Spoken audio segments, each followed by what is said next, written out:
근데 유가가 계속 뜬다 그러면 중국이나 일본이나 한국이나 똑같이 원유 수입 의존도가 높은 국가이기 때문에 그렇죠. 원달러가 오르면서 수입 물가도 같이 오르는 악순환에 빠지기 때문에 포르투갈 금리가 올라가고 이런 식으로 하면 이게 제2의 유럽 재정위기 오는 거 아니야? 저희가 생각하지 않았던 나쁜 방향으로 갈 수도 있다는 거죠. 네. 그럼 이번에 이제 그 75bp가 인상이 되면서 이제 금리가 이제 올라왔잖아요. 네. 그럼 한국이라든가 중국 이런 신흥국들 특히 뭐 우리는 금리를 올리고 있었지만 중국 같은 경우는 오히려 지준율 인하라는 네. 방식으로 금리를 내리고 있잖아요. 이런 금리의 역전차로 인한 또 신흥국의 그 자금이 빠져나가는 외국 투자 자금이 그로 인한 또 어떤 그 경제적 어려움 이런 것들을 걱정하시는 분들이 많이 있는데 어떻게 돼갈까요? 네, 일단 뭐 이번 분기나 뭐 적어도 여름까지 이제 그런 심각한 현상이 나타날 것 같지는 않고요. 네. 그런데 만약에 이제 좀 만약이라는 것은 좋은 표현은 아닌데 유가도 계속 올라가고 또 특히나 지금 중국이나 우리나라 입장에서는 엔화 가치가 지금 135엔 뭐 130엔대 초중반인데 이게 이제 150엔 뭐 이렇게 140엔을 뚫고 올라간다. 그러니까 엔화가 절하된다, 평가절하된다 이렇게 생각하면 조금 아시아의 무슨 그 뭐 자금이 그냥 엑소더스 그냥 완전히 썰물처럼 빠져나간다라기보다는 혹시 아시아의 97년, 8년에 외환위기 같은 게 혹시 나타나는 거 아니야? 라는 이제 뭐 약간의 그 쓸데없는 데자뷰성. 그죠. 떠오를 수밖에 없죠. 네, 그런 피해를 입어봤으니까. 네, 그런 트라우마가 있기 때문에 그런 게 이제 외국인들도 똑같이 갖고 있다라는 네. 거죠. 그리고 일부 헤지펀드는 뭐 예를 들어서 영란은행의 파운드화를 공격했던 헤지펀드라든지 조지 소로스죠. 네. 그다음에 지난번에 어쨌든 아시아 외환위기에서 타이거 펀드의 어떤 그런 부분들 이런 부분들이 또 재현되지 않으리라는 보장도 없는 거거든요. 그러니까 뒤숭숭할 겁니다. 그러니까 외화부채 많이 갖고 있는 국가 혹은 뭐 중국 기업 이런 것들이 타겟이 돼서 주가가 빠지고 CDS 금리가 올라가고 뭐 이런 일이 일어나서 굉장히 좀 어수선한 일이 벌어질 수는 있습니다. 근데 그 모든 게 조금 유가가 안정되면 그런 부분도 조금 줄 거고요. 왜냐하면 유가가 안정되면 일본의 경상수지 적자, 무역수지 적자폭도 줄거나 흑자가 날 거거든요. 그럼 엔화도 좀 안정될 거고. 근데 유가가 계속 뜬다 그러면 중국이나 일본이나 한국이나 똑같이 원유 수입 의존도가 높은 국가이기 때문에 그렇죠. 네, 좀 환율이 절하되면서 원달러가 오르면서 수입 물가도 같이 오르는 악순환에 빠지기 때문에 조금 어려운 상황으로 갈 수도 있다. 그건 최악의 상황입니다. 테일 리스크죠, 사실은. 네. 네. 그러니까 그 일본의 엔화 가치에 대한 심각성 이걸 경고한 지가 지금 몇 달 됐잖아요. 맞습니다. 그러니까 계속 그게 반등이 나오는 게 아니라 빠지니까 네. 이제 슬슬 이거 너무 싸졌어 살만해 이런 식의 생각을 하시던 분들도 이거 일본의 구조적으로 경제에 문제가 생기는 거 아니야? 워낙 부채가 많은 나라니까 네. 이렇게까지 고민하는데 이것까지는 아직 아닌 건가요? 네, 일본 아직 구로다 총재는 지금 글로벌 인플레를 공급 사이드 인플레로 보고 있기 때문에 엔화 약세가 좀 필요하다. 그리고 뭐 인위적으로 제로 금리를 그러니까 국채 금리를 지금 통제해서 제로 금리를 만들고 있지 않습니까? 네. 이거를 이제 발을 뺄 필요가 없다. 시간이 지나면 결국엔 공급 사이드 이런 인플레이션은 진정될 거기 때문에 굳이 지금 뭐 독박 쓰지 않겠다. 이제 이런 입장인 것 같은데 맞을 수도 있는 거죠. 근데 이제 그 사이에 조금 세계 경제나 좀 여러 가지 환율 시장이 또 일본만 잘한다고 될 부분도 아니고 또 달러가 좀 계속 강세로 갈 수 있는 일.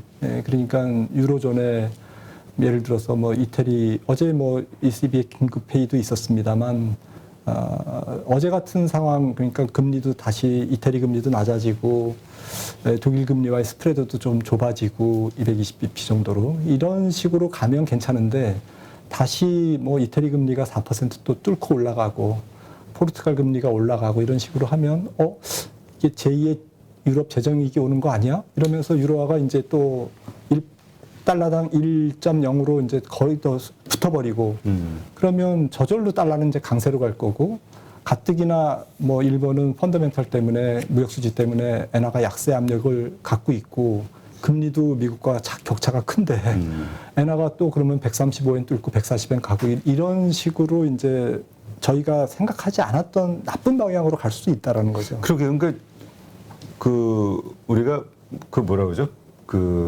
블랙스완이라고 그러나요? 네. 갑자기 예상하지 못했던 일들이 그리고 이제까지 뭐가 있을까? 이제 악재는 다 나온 거 아니야? 이분이 다 이렇게 얘기했었거든요. 네. 근데 지금 말씀하신 것처럼 갑자기 이탈리아가 이상해 막 이런 얘기가 나오니까 네. 예전에 그 피그스 국가들이 맞습니다. 일단 기본적으로 체력이 약하잖아요. 이번 기회에 뭔가 그게 악화되면서 터지나? 이런 걱정이 또 갑자기 생기는 거죠. 네, 그런 걱정이 있기 때문에 어제 ECB가 긴급 회의를 연준 정책 회의하기 전에 아주 기획적으로 열었던 거고요. 전날 이제 이태리 금리가 폭등했기 때문에 채권 가격이 폭락했기 때문에 그래서 지금 여러 가지 말씀하셨던 블랙스완, 약간 꼬리 위험 이런 것들이 도처에 깔려 있습니다. 그러게 더 이상 없을 거라고 생각했는데 아닌 것 같아요. 네, 금리가 올라가면 생기는 일들이 굉장히 많습니다. 지금 예를 들어서 미국의 뭐 아주 금융 시스템을 건드릴 정도는 아닐지라도 지금 회사채, 하이힐드 회사채 금리, 투기 등급 회사채 금리가 지금 8%가 넘었거든요.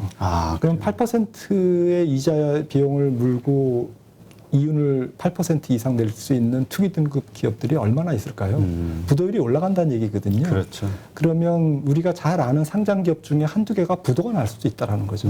예를 들어서 난다라는 게 아니고. 그렇죠. 그리고 그런 부도가 날 수 있다라는 우려 때문에 은행은 또 채권자는 돈을 안 빌려주겠죠. 그렇죠. 이제 이런 부분들이 연쇄적으로 일어나고. 그럼 또 금리는 하이힐드 채권 금리는 또 올라갈 수밖에 없고. 객관적으로는 지금 하이힐드 스프레드 한 500bp 정도는 아직까지는 괜찮거든요. 리만 때는 1000bp가 넘어갔기 때문에 아직은 괜찮습니다. 그리고 곡물 가격이 가을에 또 올라가면 북아프리카나 남미 중에 특히 북아프리카 중동 국가 중에 어느 나라가 모라토리엄 디폴트 이런 것들이 선언될까 이런 것들이 이제 뒤숭숭해 줄 수밖에 없는 거죠. 또 난민 그렇죠. 이런 문제. 진짜 우리가 처음에 코로나 사태가 벌어졌을 때 그래서 세계 경제가 어려워지고 막 이렇게 됐을 때 신흥국 경제 위기 이론이 가장 먼저 부각이 됐었잖아요. 네. 그만큼 체력이 약한데 미국의 금리가 올라간다는 거는 이 신흥국들의 체력을 더 약화시키는 거고 돈을 빠져나오게끔 할 수 있는 요소가 생기는 거니까. 근데 지금 말씀하신 대로 오히려 남미라든가 우리가 좀 제3국가에서만 이런 일이 생기지 않을까 신흥국에서 고민을 했었는데 지금 유럽에서 지금 갑자기 불안감을 보여주니까 이게 더 큰 충격인 것 같아요. 일부 분들에게는. 특히나 유럽이 이제 좀 에너지 부분이 러시아 문제랑 꼬인 상태이기 때문에 취약고리가 될 수가 있는 거죠. 네. 하여튼 블랙스완. 우리가 더 이상은 러시아 우크라이나 전쟁으로 그리고 금리 인상하고 있다라는 이거 말고 뭐가 있겠어라고 안심이라고 표현해야 될까요? 하여튼 다 나왔다라고 생각을 했는데 사실은 이 블랙스완이라고 볼 수 있는 게 우리 예상하지 못했다 터지는 게 블랙스완이니까 도처에 아직은 남아있다. 네. 특히 이 금리 인상으로 인해서 벌어질 수 있는 일들이 이런 것들이 연관을 좀 시켜볼 수 있겠네요. 네, 그래도 다행인 거는 다행이라기보다는 어쨌든 그래도 조금 안심이 되는 거는 좀 자산 가격이 그렇게 거품은 아니다. 지금 많이 빠졌기 때문에. 네. 슬픈 얘기인데요. 아니, 우리 위안이 되는 거는 지금 그냥 거품이 있는 상황은 아니야 이건데 네. 워낙 지금 빠져가지고 거품이. 근데 이런 시기에 과거의 데이터를 보면은 우리가 특히 한국 분들 서학개미로 표현되는 분들 미국 주식에 투자했다가 지금 마이너스 50, 60 허다하거든요. 네. 넷플릭스가 4분의 1 토막이 났을 그러니까요. 정도니까 이런 것들이 추세적으로 다시 올라갈 수 있나요? 성장주들 기준으로.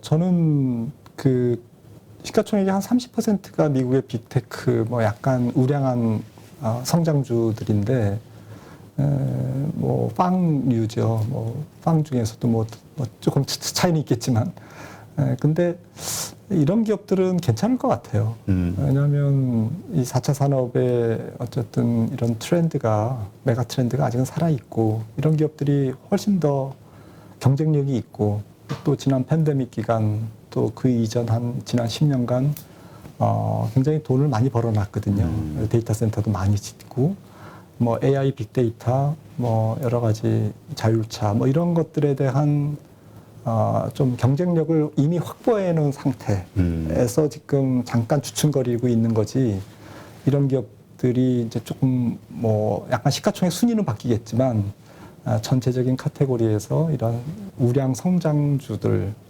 혁신 성장 기업들이 저는 다시 좀 세계 경제를 주도하고 증시를 주도할 거라고 생각을 합니다. 알겠습니다. 이러한 과정이 좀 끝나고 네. 예, 적이 되면. 네. 근데 아까 우리 엔저 이야기 나눴을 때 요즘 이런 걱정을 하시는 분들이 있어요. 이제 우리는 수출국가, 서로 경쟁국이잖아요. 엔저라는 거는 일본의 수출 경쟁력이 좋아진다는 얘기니까 네. 특히 일본이 강한 어떤 자동차라든가 네. 이런 쪽에서 경쟁력을 갖게 되면서 우리 뭐 현대라든가 기아의 어떤 그 경쟁력 이게 훼손되는 거 아니냐. 그러니까 좋아질 일이 좀 줄어드는 거 아니냐. 네. 이런 관점은 어떻게 보세요? 좀 그런 부분이 우려는 되죠. 근데 일본도 사실은 현지 법인화, 그러니까 일본 지역 이외에서 현지 생산하는 비중이 만만치 않게 올라가 있고 아마 국내 생산 비중보다도 약간 살짝 자동차 같은 경우 해외 생산 비중이 높거든요. 그런 관점에서는 뭐 한국도 만만치 않게 또 해외 생산 비중이 높아져 있고 일본이 아마 더 높을 겁니다. 그런 측면에서는 옛날처럼 엔저에 따른 뭐 우리나라의 어떤 피해는 조금 제한적이지 않을까. 그것보다 더 우려되는 것은 환율보다는 사실은 우리나라 차도 이제 고급화돼 가지고 네. 결국 전 세계 총수요 선진국 경제가 또 전체 중국 경제가 어떻게 될 거냐.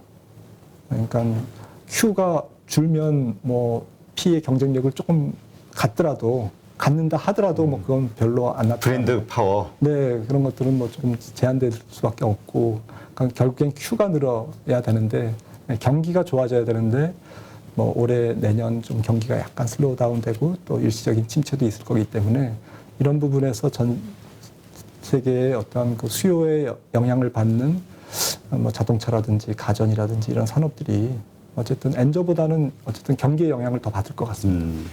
근데 하여튼 이 환율에 대한 이야기가 나오면은 우리도 지금 고민이잖아요. 외국인 투자자들이 좀 사줘야 네, 맞습니다. 매수가 들어와야 되는데 환율 때문에 안 들어오고 네. 그 외국인들의 체감 그 손실은 저 환율까지 계산하면 지금 더 많이 떨어져 있는 상황이라고 그런 얘기도 있더라고요. 네, 맞습니다. 그러니까 어떻게 해야 될 것이냐. 일각에서는 우리 뭐 0.PER 0.9배, 그다음에 PBR 뭐 1배 뭐 밑에 수준 뭐 이런 이야기를 하면서 한국 시장은 상대적으로 저렴해. 그러니까 네. 괜찮아. 더 이상의 어떤 그 급락은 없을 거야. 이런 얘기가 이제 많이 나오고 있는데 일단 그 0.9배라는 게 그 우리 믿어도 되는 건가요? 뭐냐면 이게 예상 기준으로 하게 되면은 그 전망이 달라질 수 있잖아요. 지금은 좋지만 나쁘게 나오면 그건 확 또 떨어지는 거니까 실적이. 그렇죠. 근데 뭐 지금 뭐 어느 나라 지금 증시의 PR이든 뭐 12개월 예상 PR이기 때문에 EPS에 의존한 네. 조금 그 부분이 아직 지금 모두의 저희 말씀 나눴을 때도 결국에는 조금 실적을 어떻게 좀 경기 둔화를 기업들이 얼마나 이겨나가는 거에 따라서 이제 추후 주가 조정폭이 달려 있다라는 좀 취지로 말씀을 드렸는데 지금 결국에는 지금 애널리스트들이 보는 뭐 미국도 똑같고요. 그 지금 0.9배, 네. 1배 이거는 그 예상 기준인 거죠? 올해 12개월. 맞습니다. 예. 지금 뭐 S&P 500의 16.5배 PR도 12개월 후에 기업이 이렇게 전개가 되면 뭐 거기에 대입해서 주가가 이제 16.5배다. 우리나라 지금 9배다.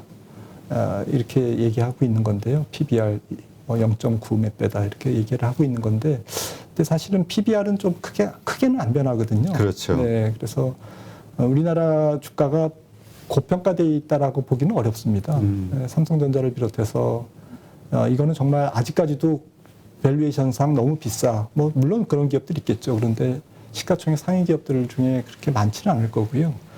시장 전체가 그렇게 높지 않은 걸 봐서는.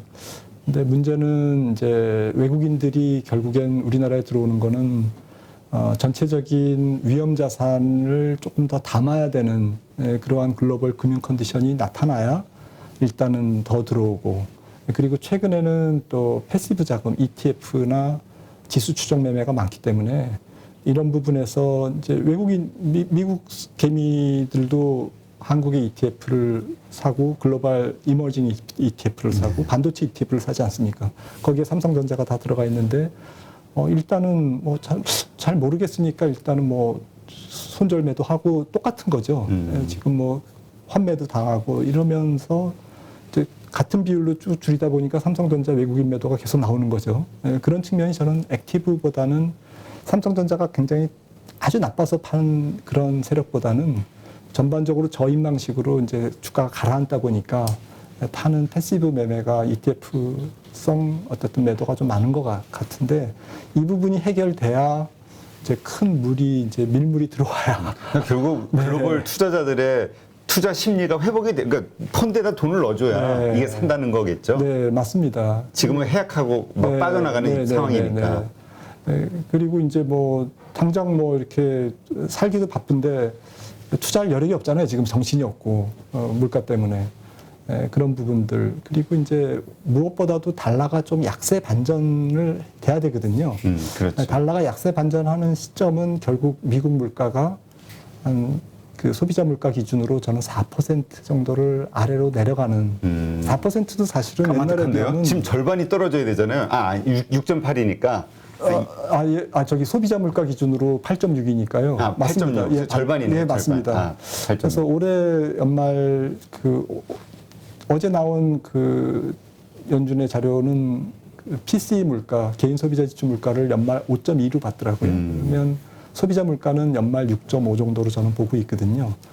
그러면 말씀드린 한 4%도 굉장히 높은 물가인데 4% 정도 물가를 이제 접근하거나 아니면 3%대 물가가 나오는 시점, 그 정도면 이제는 인플레이션이 이제 공포스럽지 않다라는 쪽으로 투자 심리가 완전히 바뀌고, 그 정도에서 PR이 한 16배, S&P 500 PR 한 16배 정도를 유지한다면 그거는 물가를 감안한 PER를 제가 산출해 보니까 조금 공정 적정 가치다, 페어 밸류다.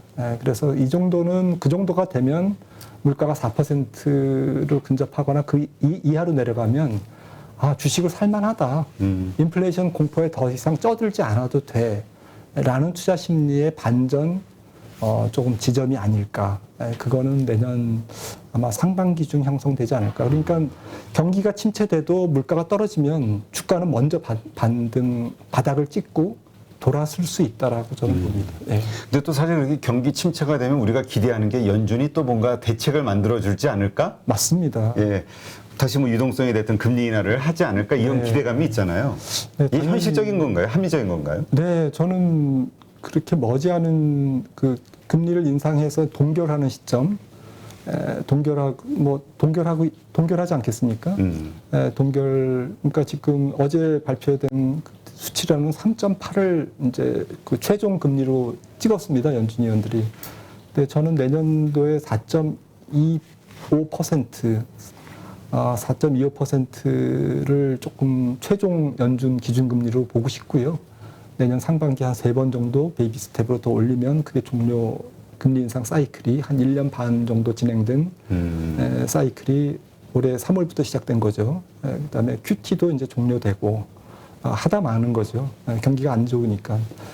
그렇게 해서 종료되면 어쨌든 내년 가을 정도까지는 이제 동결 이렇게 가다가 내년 연말 정도에는 금리를 내릴 것 같아요. 네, 내리면 근데 지금 예를 들어서 오늘 75bp를 자이언트 스텝을 했고 또 다음 달에 7월에 75bp를 인상 뭐 둘 다 열어놨습니다만 빅스텝하고 네. 75bp 인상한다고 저는 생각하고 있는데요.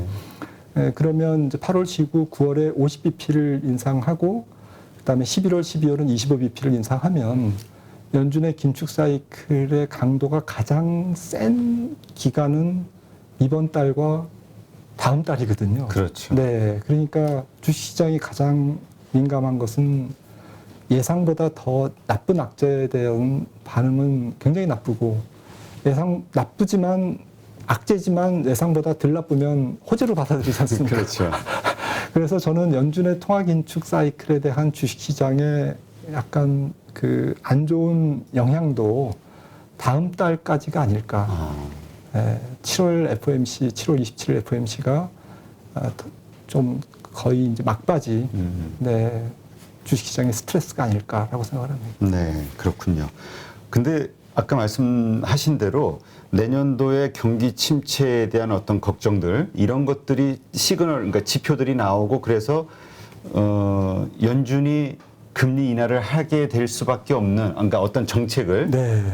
할 수밖에 없는 상황은 또 한번 투자자들에게는 투자에 좋은 기회가 될 수도 있겠네요. 맞습니다. 네, 그래서 제가 주장하는 거는 어쨌든 이번 역금융 역시적 장세에 자산을 가능하면 손실이 적게 투자를 하다 보면 손실을 이런 거에서 그냥 아예 안 낼 수가 없죠. 그렇죠. 네, 적든 크든 뭐 손실이 날 수밖에 없는데 그래도 지혜롭게 현금 비중을 높이고 좀 어떻게 해서든 손실을 조금 최소화하는 쪽으로 트레이딩도 하고 또 안전한 종목으로 도망가고 아니면 또 주식을 의외로 좀 주식이 크게 반등하면 좀 팔고 네, 그렇게 해서 좀 보수적으로 그러니까 저 U자형의 그냥 바닥면이 박스권이 조금 진행되는 과정일 걸로 봅니다. 네, 그래서 U자형의 냄비의 바닥이 오른쪽 이제 상승의 어떠한 그 고개를 드는 시점, 그러니까 대세 상승장으로 이어지는 시점을 아까 물가 한 4%가 이제 더 아래로 내려가고 이하로 내려가고 그 다음에 통화 긴축의 어떤 말씀하셨던 금융 완화, 금리 인하의 서광이 조금 보이기 시작하는. 근데 경기는 굉장히 안 좋고 안 좋으니까 또 서광이 보이는 거고. 그렇죠. 네, 그런 시점이 이제 내년 중에 찾아올 건데 우리에게 이때 돈이 있어야 되는 거죠. 그러니까 지금 이미 손실 난 분들, 워낙 개인 투자자들이 많이 물려 있잖아요. 그러니까 지금 이걸 가지고 어떻게 바로 만회할까 이런 고민을 하고 그러니까 손절을 못 하고 하는데 네. 이걸 시계열을 좀 넓게 보고 길게 보고 지금은 손절이 나더라도 현금화를 시켰다가 정말 그런 어떤 상승장이 시작될 수밖에 없는 경제적 환경, 네. 그때 그 현금을 활용해서 그때 손실을 회복하는 전략, 이것도 맞습니다. 괜찮겠네요. 뭐 매일매일 트레이딩을 하는 뭐 개인 투자자분들도 계시고 주로 전문 투자자 영역이지만 이런 분들을 제외하면 말씀하셨던 좀 약간 중기 호흡으로 한 2, 3년간 이 주가는 오를 수밖에 없어 이런 자리가 있거든요. 그런 자리는 결국 요약해서 말씀드리면 연준을 봐야 된다. 연준. 네, 경기를 볼 게 아니고 사실은 경기를 봐야죠. 보는데 연준도 경기를 보면서 하니까. 하지만 뭐 너무 복잡한 이 경제 현실이지 않습니까? 그렇죠. 시청자분들이, 투자자분들이 머리도 아픈데. 그러니까 연준이 한 3개월, 6개월 후에는 금리를 내릴 거야. 라는 확신이 든다면 저는 과감하게 그때 경기가 안 좋더라도 그리고 시그널은 분명히 안 좋겠죠. 네, 분석가들이 더 침체가 온다, 지하실 더 내려간다라고 얘기해도 저는 오히려 연준만 아주 심플하게 보고 투자하는 것도 나쁘지 않다.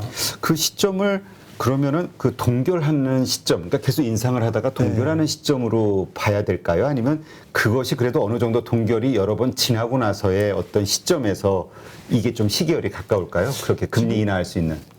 저는 그렇게 길진 않을 거라고 생각하는데 현재로서는. 근데 아까 잠깐 말씀 나눈 이제 약간 꼬리 위험들 이런 것들이 계속 맞물리고 그러면서 경기를 조금 더 이렇게 나락으로 빠뜨리면 이게 침체 기간이 좀 길어지고 또 침체 폭도 한두 분기 뭐 약간 살짝 마이너스 뒷걸음질을 칠 줄로 알았는데 뭐 이게 그게 아니네. 마이너스 2% 성장, 뭐 이렇게 유로존도 마이너스 3% 성장이라든지 뭐 이렇게 나오면 뭐 조금 반등의 시기는 좀 앞당겨지겠지만 통화 정책이 바로 이제 그 또 완화로 전환될 거기 때문에요. 하지만 우리가 예상하는 주가의 추가 조정폭은 그게 이제 마지막 그 확인되면서 조금 패닉셀링, 정말 진짜 항복, 정말 주식시장 떠나겠다라고 하는 사람들이 더 많아지는 이런 게 나타나는 거죠. 그렇게 되면 이제 그렇게 될지 아니면 지금 기본 시나리오로 말씀드린 것처럼 약간 골디락스를 가다가 살짝 침체, 애교 있게 조금 침체 좀 빠졌다가 살짝 발 담갔다가 다시 이제 유턴하는 경기 회복, 이런 좀 소프트한 랜딩을 생각한다면 그건 침체폭은 주가의 추가 조정폭은 그렇게 크진 않을 것 같아요. 아마 그 경기의 어떤 그 성격에 따라서 그때 그러니까 달라질 것 같습니다. 그 우리가 쉽게 좀 볼 수 있는 거는 지표가 많이 안 좋고 그래서 다들 부정적인 이야기가 나올 때, 그리고 그것으로 인해서 주가가 뭐 하락 쪽이 됐든 어떤 변동성, 그 어떤 부정적인 영향을 받을 때, 사실은 그때가 이제 연준이 고민을 하기 시작하는 때니까. 맞습니다. 그때서부터가 우리에게는 기회가 시작된다. 네. 예, 그때서부터 뭔가 가지고 있는 현금을 네. 뭐 활용할 수 있는 기회겠다라는 생각이 드네요. 네. 맞습니다. 알겠습니다. 네, 확실히 거시적인 여러 가지 환경들, 그다음에 변수들, 네, 이런 것들을 좀 살펴보니까 김환진 박사님이 워낙 이 내공이 있으시니까 오랫동안 증권계에서 계시면서 이 거시적으로 이 봐주시니까 이게 뭔가 앞이 뭐랄까 시야가 좀 트이는 느낌. 아이고, 저도 잘 모릅니다. 제가 어떻게 네. 알겠습니까? 네, 그러나 어쨌든 네. 말씀하신 그런 시그널들이 나오는 거에 따라서 우리는 같이 이제 예상하면서 또 뭐 이렇게 적응해서 가야 되는 거죠. 연준도 뭐 데이터를 의존해서 하는데 하물며 저희도 그렇게 해야 되는 거죠. 예. 네, 알겠습니다. 오늘 이렇게 좋은 인사이트 함께해 주신 김환진 박사님 감사합니다. 네, 고맙습니다. 누구나 1시간 안에 200개 종목에서 좋은 종목을 고를 수 있는 그런 능력을 배양할 수 있도록 제가 도와드리려고 그렇게 하고 있습니다.